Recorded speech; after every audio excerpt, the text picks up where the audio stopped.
So hey everyone welcome back to my channel. ಎಲ್ಲರೂ ಹೇಗಿದ್ದೀರಾ? I hope ಎಲ್ಲರೂ ಚೆನ್ನಾಗಿದ್ದೀರಾ. ಸೊ ಗೈಸ್, ಈಗಿನ ಟೈಮಲ್ಲಿ ಎಲ್ಲರೂ ಮಾನಿಟೈಸೇಷನ್ ಅಪ್ಲೈ ಮಾಡಬೇಕಿದ್ರೆ ಅವ್ರದ್ದು ಮಾನಿಟೈಸೇಷನ್ ರಿಜೆಕ್ಟ್ ಆಗ್ತಿದೆ. ಯಾಕಂದರೆ ರಿಯೂಸ್ ಕಾಂಟೆಂಟಿಂದ ಏನಾಗ್ತಿದೆ, ಎಲ್ಲರದ್ದು ಚಾನಲ್ ಮಾನಿಟೈಸೇಷನ್ ರಿಜೆಕ್ಟ್ ಆಗ್ತಿದೆ. ನಿಮ್ಮದು ಏನಾದರೂ ರಿಯೂಸ್ ಕಾಂಟೆಂಟ್ ಬಂದು ಮಾನಿಟೈಸೇಷನ್ ಏನಾದರೂ ರಿಜೆಕ್ಟ್ ಆದರೆ ನೀವೇನು ಮಾಡಿ, ನಿಮ್ಮದು ಯಾವುದೇ ಕಾಂಟೆಂಟ್ ಬಂದುಬಿಟ್ಟು ನಿಮ್ಮದು ಒರಿಜಿನಲ್ಲು ಅಂದರೆ ನೀವು ರಿಯೂಸ್ ಕಾಂಟೆಂಟ್ ಯಾವುದು ಯೂಸ್ ಮಾಡಿಲ್ಲ, ಸುಮ್ಮನೆ ಯೂಟ್ಯೂಬ್ ನಿಮಗೆ ರಿಯೂಸ್ ಕಾಂಟೆಂಟ್ ಕೊಟ್ಟರೆ ಆಗ ನಿಮಗೆ ಒಂದು ಚಾನ್ಸ್ ಸಿಗುತ್ತೆ. ಒಂದೊಂದು ಸಲ ಯೂಟ್ಯೂಬಿಂದನೂ ಮಿಸ್ಟೇಕ್ ಆಗಿಬಿಡುತ್ತೆ ಗೈಸ್. ಸೊ ನೀವು ಏನು ಮಾಡಬೇಕು, ಆಗ ಅಪೀಲ್ದು ಒಂದು ಆಪ್ಷನ್ ಸಿಗುತ್ತೆ ನಿಮಗೆ. ಓಕೆನಾ? ನಿಮ್ಮದು ಬೈ ಚಾನ್ಸ್ ಯಾವುದು ನೀವು ವೀಡಿಯೋನ ಬೇರೆಯವ್ರದ್ದು ಕಾಪಿ ಮಾಡಿಲ್ಲ, ರಿಯೂಸ್ ಮಾಡಿಲ್ಲ ಅಂದರೆ ಆ ಕಂಡೀಷನಲ್ಲಿ ನೀವು ಏನು ಮಾಡ್ಬೋದು, ಅಪೀಲ್ನ ಮಾಡ್ಬೋದು. ಅಪೀಲ್ ಮಾಡಿದಾಗ ಏನಾಗುತ್ತೆ, ಆಗ ನಿಮ್ಮದು ರಿಯೂಸ್ ಇಲ್ಲ ಅಂದರೆ ಯೂಟ್ಯೂಬ್ ಕಡೆಯಿಂದನೇ ಅವ್ರು ನಿಮ್ಗೆ ಒಂದು ಮೇಲ್ ಕಳಿಸ್ತಾರೆ, ಸಾರಿ ನಮ್ಮಿಂದನೇ ಮಿಸ್ಟೇಕ್ ಆಗಿದೆ.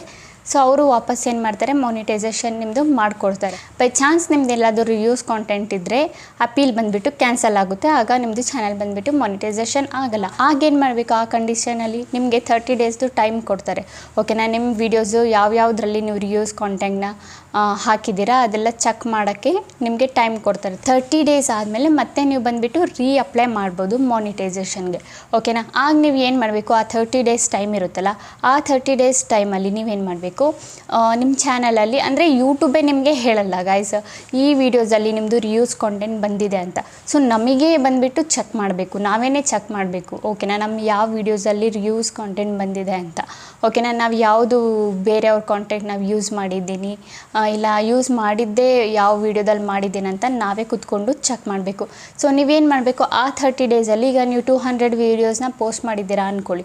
ಸೊ ಆ 30 ಡೇಸಲ್ಲಿ ನೀವು ಆ 200 ವೀಡಿಯೋಸಲ್ಲಿ ಯಾವ್ಯಾವುದು ನೀವು ರಿಯೂಸ್ ಕಾಂಟೆಂಟ್ ಹಾಕಿಬಿಟ್ಟು ವೀಡಿಯೋಸ್ನ ಮಾಡಿದ್ದೀರಾ, ಆ ವೀಡಿಯೋಸ್ನ ನೀವು ಬೈ ಚಾನ್ಸ್ ಇಟ್ಕೊಳ್ಳಿ, ಒಂದು 3 to 5 ವೀಡಿಯೋಸಲ್ಲಿ ನೀವೊಂದು ರಿಯೂಸ್ ಕಾಂಟೆಂಟ್ ಬಂದಿದೆ ಅಂದ್ಕೊಳ್ಳಿ. ಸೊ ನೀವೇನು ಮಾಡಬೇಕು, ಆ 30 ಡೇಸಲ್ಲಿ ಕೂತ್ಕೊಂಡು ಆ ವೀಡಿಯೋಸ್ನ ಡಿಲೀಟ್ ಮಾಡಬೇಕು. ಓಕೆನಾ? ಆ ವೀಡಿಯೋಸ್ನ ಡಿಲೀಟ್ ಮಾಡಿದಾಗ ಏನಾಗುತ್ತೆ, ನಿಮ್ಮದು ರಿಯೂಸ್ ಕಾಂಟೆಂಟ್ ಪ್ರಾಬ್ಲಮ್ ಸಾಲ್ವ್ ಆಗುತ್ತೆ. ಆಗ ನೀವು ಮಾನಿಟೈಸೇಷನ್ಗೆ ಅಪ್ಲೈ ಮಾಡಿದಾಗ ಮತ್ತೆ ಬಂದುಬಿಟ್ಟು ನಿಮ್ಮದು ರಿಯೂಸ್ ಕಾಂಟೆಂಟ್ ಬರಲ್ಲ. ಓಕೆನಾ ಗೈಸ್? ಆ ಕಂಡೀಷನಲ್ಲಿ ನೀವು ಆ ಥರ ಮಾಡ್ಬೋದು. ಓಕೆ. ಆ್ಯಂಡ್ ಹಾಂ ಗೈಸ್, ಇನ್ನೊಂದು ಏನಂದರೆ ರಿಯೂಸ್ ಕಾಂಟೆಂಟ್ ಬರೋಕ್ಕೆ ಮೇಯ್ನ್ ರೀಸನ್ ಏನಂದರೆ ಕಾಪಿರೈಟ್ ಕ್ಲೇಮು. ನೀವು ಕಾಪಿರೈಟ್ ಕ್ಲೇಮ್ ನಿಮ್ಗೆ ಏನಾದರೂ ಬಂದಿದ್ದರೆ ಆ ಕಂಡೀಷನಲ್ಲೂ ನಿಮ್ದು ಏನಾಗುತ್ತೆ ಅಂದರೆ ರಿಯೂಸ್ ಕಾಂಟೆಂಟ್ ಬರುತ್ತೆ. ನಿಮ್ಮದು ಈಗ ಚೆಕ್ ಮಾಡ್ಕೊಳ್ಳಿ ಒಂದು ಸಲ. ಓಕೆನಾ? ನೀವು ಮಾನಿಟೈಸೇಷನ್ಗೆ ಅಪ್ಲೈ ಮಾಡೋಕ್ಕಿಂತ ಮುಂಚೆನೇ ಒಂದು ಸಲ ಚೆಕ್ ಮಾಡ್ಕೊಳ್ಳಿ, ನಿಮ್ಮದು ಯಾವ್ಯಾವ ವೀಡಿಯೋಗೆ ಕಾಪಿರೈಟ್ ಬಂದಿದೆ ಆ ವಿಡಿಯೋನ ಡಿಲೀಟ್ ಮಾಡಿಬಿಟ್ಟು ಆಮೇಲೆ ನೀವು ಮಾನಿಟೈಸೇಷನ್ಗೆ ಅಪ್ಲೈ ಮಾಡಿ. ಬೈ ಚಾನ್ಸ್ ಆ ಕಾಪಿರೈಟ್ ಇದ್ದು ನೀವೇನಾದರೂ ಮಾನಿಟೈಸೇಷನ್ಗೆ ಅಪ್ಲೈ ಮಾಡಿದರೆ ನಿಮ್ಮ ಮಾನಿಟೈಸೇಷನ್ ಬಂದುಬಿಟ್ಟು ರಿಜೆಕ್ಟ್ ಆಗುತ್ತೆ. ಯಾವುದೇ ಕಾರಣಕ್ಕೂ ಅವರು ನಿಮ್ಮದು ಚಾನಲ್ನ ಮಾನಿಟೈಸೇಷನ್ ಮಾಡಿಕೊಡಲ್ಲ. ಸೊ ನೀವೇನಾದರೂ 30 ಡೇಸಲ್ಲೂ ಮತ್ತೆ ಅದು ಚೆಕ್ ಮಾಡಿ ಕ್ಲೀನಾಗಿ ನೀವೇನಾದರೂ ಡಿಲೀಟ್ ಮಾಡಿಲ್ಲ ಅಂದರೆ ಮತ್ತೆ ನೀವು ಅಪ್ಲೈ ಮಾಡಿದಾಗ ಮತ್ತೆ ಅವ್ರು ಏನು ಮಾಡ್ತಾರೆ, ನಿಮ್ಮದು ಚಾನಲ್ನ ರಿಜೆಕ್ಟ್ ಮಾಡ್ತಾರೆ. ಅಂದರೆ ಮತ್ತೆ ಅವರು 90 ಡೇಸ್ ತೊಗೊಬಿಡ್ತಾರೆ. ಈಗೇನು 30 ಡೇಸ್ ತೊಗೊಂಡಿದ್ರು ಫಸ್ಟ್ ಚಾನ್ಸಲ್ಲಿ, ಸೊ ಸೆಕೆಂಡ್ನೇ ಚಾನ್ಸಲ್ಲಿ ಏನು ಮಾಡ್ತಾರೆ, 90 ಡೇಸ್ ತೊಗೊಳ್ತಾರೆ. ಸೊ ನೀವು ಎಲ್ಲಿಗೆ 90 ಡೇಸ್ ವೆಯ್ಟ್ ಮಾಡ್ತೀರಾ, ಸೊ 30 ಡೇಸ್ ಟೈಮ್ ಕೊಟ್ಟಾಗಲೇ ನೀವು ಒಂದೊಂದು ವೀಡಿಯೋನೂ ಕರೆಕ್ಟಾಗಿ ಚೆಕ್ ಮಾಡಿಬಿಟ್ಟು ಯಾವ ವೀಡಿಯೋದಲ್ಲಿ ರಿಯೂಸ್ ಕಾಂಟೆಂಟ್ ಬಂದಿದೆ, ಯಾವ ವೀಡಿಯೋದಲ್ಲಿ ಕಾಪಿರೈಟ್ ಬಂದಿದೆ ಅಲ್ಲಿ ಕರೆಕ್ಟಾಗಿ ನಿಮಗೆ ಶೋ ಆಗುತ್ತೆ. ಕಾಪಿರೈಟ್ ಬಂದಿರೋದಂತೂ ಕೆಳಗೆ ಶೋ ಆಗುತ್ತೆ. ರಿಯೂಸ್ ಕಾಂಟೆಂಟ್ ನೀವು ಯಾವ್ಯಾವ್ದ್ರಲ್ಲಿ ಮಾಡಿದ್ದೀರಾ ಅಂತ ನಿಮಗೆ ಗೊತ್ತಿರುತ್ತೆ. ಓಕೆನಾ? ಸೊ ಈ ವೀಡಿಯೋಸ್ಗಳನ್ನೆಲ್ಲ ಡಿಲೀಟ್ ಮಾಡಿಬಿಟ್ಟು ಆಮೇಲೆ ನೀವು ಬಂದುಬಿಟ್ಟು ನೀವು ಮಾನಿಟೈಸೇಷನ್ಗೆ ಅಪ್ಲೈ ಮಾಡ್ಬೋದು. ಇನ್ನೊಂದು ಏನಂದರೆ ಕೆಲವೊಬ್ಬರಿಗೆ ಗೊತ್ತಿರಲ್ಲ ಗೈಸ್, ನಾವು ಯೂಟ್ಯೂಬಲ್ಲಿ ಯಾವ ವೀಡಿಯೋಸ್ನ ಅಪ್ಲೋಡ್ ಮಾಡ್ಬೋದು, ಯಾವ ವೀಡಿಯೋಸ್ ಅಪ್ಲೋಡ್ ಮಾಡಬಾರ್ದು ಅಂತ. ಸೊ ಕೆಲವೊಬ್ಬರಿಗೆ ಏನಂದರೆ ನಾಲೆಜ್ ಇರಲ್ಲ, ಪಾಲಿಸಿ ನಾಲೆಜ್ ಇರಲ್ಲ. ಸೊ ಪಾಲಿಸಿ ನಾಲೆಜ್ ಇಲ್ದಿರೋ ಕಾರಣದಿಂದ ಹೆಂಗೆ ಬೇಕು ಹಂಗೆ ವೀಡಿಯೋಸ್ನ ಹಾಕ್ತಾರೆ, ಯಾವ್ಯಾವ ವೀಡಿಯೋಸ್ನೇ ಹಾಕ್ತಾರೆ. ಓಕೆನಾ? ಸೊ ರಿಯೂಸ್ ಕಾಂಟೆಂಟ್ ವೀಡಿಯೋಸ್ನೂ ಹಾಕ್ತಾರೆ.